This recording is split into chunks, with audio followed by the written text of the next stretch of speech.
Adam, it's week 5 for this football team, and they have a bye next week. I know you and I are probably looking forward to that. This team probably needs it really bad, but they've got to play another football game before that. And 0-4, it's looked ugly.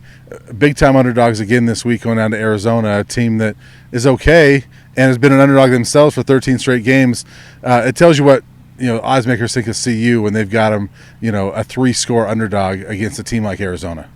Yeah, it's been a rough start to this season, and when you get sympathy from people that cover other programs, things are pretty bad where you are, and try to be a glass half full type of person, but the glass is not half full right now. It's maybe a little condensation at the bottom of that glass with some optimism, and that really falls on Owen McCown's shoulder, which is a lot of pressure to put on a true freshman about to make his second start. And we know that Arizona's probably going to throw everything at him.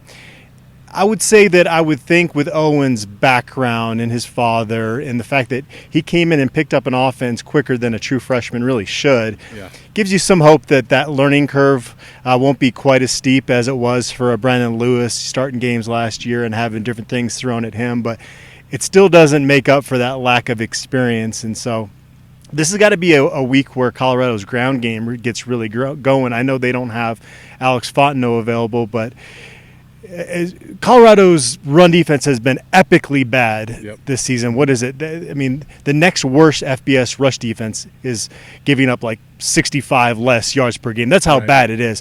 Arizona's run defense is still pretty bad too. They've done a lot of things to improve that program in a short period of time under Jedd Fisch, but that's still the one area that you can get after those guys. I mean, Cal doesn't have a great offense, and they still found a way to score 49 points against that Arizona team. So if things weren't so bad right here, you might be tempted to pick an upset win there. And this is a team that you beat 34-0 here in Boulder last year, but so much has changed for both these programs going in opposite directions since then. Yeah, and Arizona's rush offense, by the way, is not nearly as good as what we've seen the first 4 weeks. And but based on what we've seen, I'm not putting down those Arizona running backs because they're still capable, and they could have a field day against this run defense if CU doesn't get it fixed. And this week, Carl Durrell got on me. He said, "How come everything's so negative when you ask it?" And I'm sorry, Coach, but the defense is terrible, the offense is terrible. Fans are screaming "Fire Carl" during the game. It's not me. There's just a lot of negativity with this program right now, and it is hard to find the positives. And Carl's even said that. Hey, I mean, he was asked what kind of breakthroughs have you had trying to get this, and he goes, I wouldn't say there's been any significant breakthroughs. That's a problem, right? There's a lot of negativity going on with this program, and you would like to try to pick a win because I agree with you. I don't think Arizona is anything great. They're better, but it's hard to see what the Buffaloes can do right now. And you mentioned Owen McCown. There's a lot of optimism because of him. You're also banking on last week at least, the run game was led by freshman walk-on running back and a true freshman making his first appearance. Your touchdown at the end of the game was a true freshman, Jordan Tyson. Both touchdowns were scored by true freshmen, I guess, because Owen got the other one. But there's a lot of young guys. There's a bunch of veterans playing on this team, but you're now relying on those young guys to kind of bring that optimism. Makes you wonder what's going on with Deion Smith because he hasn't been a world beater this year, but he's clearly been their best running back, and he was limited to 2 carries against UCLA. It's got to be something health-related with him. Otherwise, it doesn't make any sense why he was limited so much. But we both talked to Anthony Hankerson earlier this week, and I would be excited to see more of him. What's crazy is he basically had 1 week to prepare for his first appearance because he was hurt pretty much all of preseason camp and missed the first 3 games due to injury. And so wasn't, again, anything that was going to catch the attention of other people across the conference. But that third down run showed a lot of fight. The competitiveness that Owen showed in that game was big. Quinn Perry is another perplexing deal. I felt like he's been their best defensive player, and yet his snaps have been limited the last 2 weeks. He ranks 5th in the conference in tackles despite really playing half a game the last 2 weeks. Those are like the few guys. Maybe Kalen Morris played pretty solid, but it's crazy how that Hankerson run really stood out because the rest of the team has been lacking that complete fight that he showed on that play. And so I'd like to see more of him if he's one of the few kids that actually still has some fight in him. Yeah, I agree with you. And with Deion Smith, my theory on that is that, Karl Durow emphasized so much last week getting off to a positive start.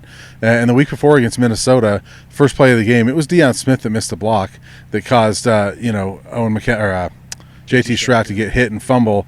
And I could see that being where, hey, we can't have that, and maybe they don't like his pass blocking right now. Maybe that's why Charlie got the start. But so it could be that as well, because Deion did get a carry late in the game, and so you think if he's hurt, you're not going to throw him out there. But I still like Deion Smith. I think he's been pretty good. Yeah. But I agree with you. I want to see more of Anthony Hankerson as well. And Charlie's been running the ball as well. But as far as young guys, it was good to see Trevor Woods. He's been back there now. I like the way he's been playing. Yeah. He's another one that's been out there. But so you're trying to grasp on these positive things. Are there enough positives that this team can go down to Tucson and get a win, cover the spread, anything like that? Sure. And I know that would be looked at as a homer take, but yeah.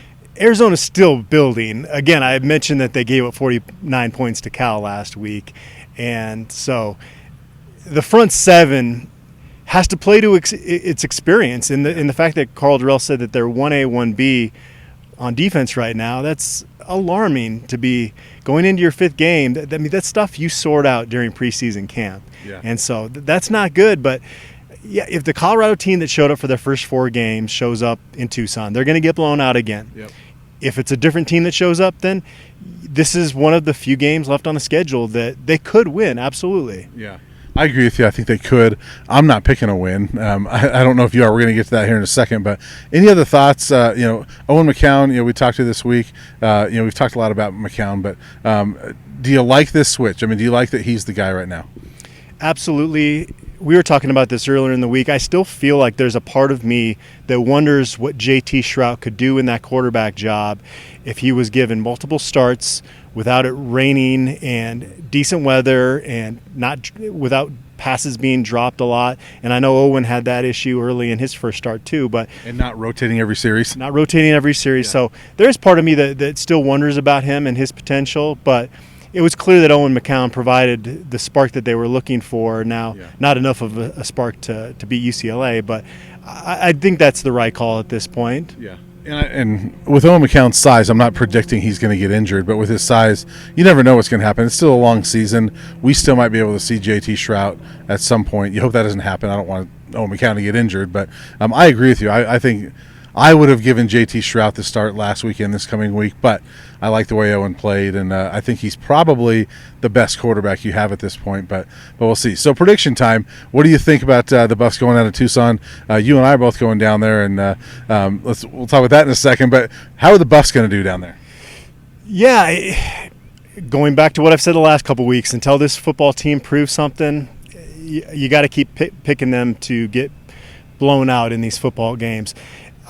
Arizona was seemingly as hopeless as CU is right now a couple years ago and Kevin Sumlin's last year. Yeah. You hired Jed Fish.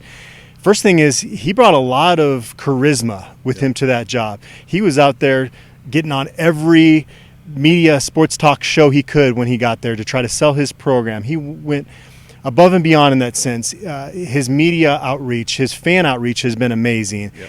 And then with that charismatic personality, he went out in the transfer portal and fixed his program pretty quickly. That's a good thing for a program like Arizona that doesn't have the restrictions in bringing second and third year transfers like CU does right now, that you can build pretty quickly. Now, their defense is still pretty suspect, so they're a team that still needs to outscore teams, and I think that's what they'll end up doing this week against the Buffaloes. And Jaden DeLora has really sparked that offense in a big way. They've got one of the most talented receiving cores in the country, really. And so they're going to put up some points, but I think Owen McCown, just like he did last week, led CU to a season high, and that was just 17 points. The bar was set pretty darn low there. Right. That's where the bar is right now. I think he goes above that a little bit more and makes some mistakes. Owen McCown is going to get everything thrown at him, like we mentioned, but he's going to make enough plays, I think, for Colorado to stay, I wouldn't even say stay in the game, but at least get more points than they have at any other point this season. So give me Arizona winning this game 42-23. Okay. Well, I'm gonna, Carl Durrell, I hope you're watching this, because I'm gonna have the optimistic prediction here. I'm gonna say that they do stay in this game. I think Arizona's a better football team, and being at home, I give them the edge. But I like what Owen brings to the table. I think that Arizona's just bad enough on defense to CU can get some things done, and maybe CU gets a defensive score in there. But I'm going to go Arizona 34-27, which would be the first time this season CU's at least covered a spread. And so, if that's true, then that's at least progress, right? Yeah. I don't think you've been negative, but I think Carl's comment to you this week just kind of shows how we're in the firing line, because we're told by fans we don't ask enough hard questions, and the head coach thinks you ask too much negative questions. So that's kind of where we are in this position, is no matter what, you're going to be criticized. And maybe I'll be criticized for being a homer for thinking they're only going to lose by a touchdown. We'll see. But I know you're going down to Tucson. I'm going down there. More than anything, we both want to see a better football game, but I think we're both looking forward to getting some good Mexican food down there too, right? Definitely. I'm going to get a round of golf in. Yeah. So we'll see what happens after Saturday. Could get kind of nuts around here, but going to take Friday as a vacation day down there. Awesome. We'll have fun down there. I'll have fun down there. We'll see if the Buffs have fun, and we'll talk about it after the game.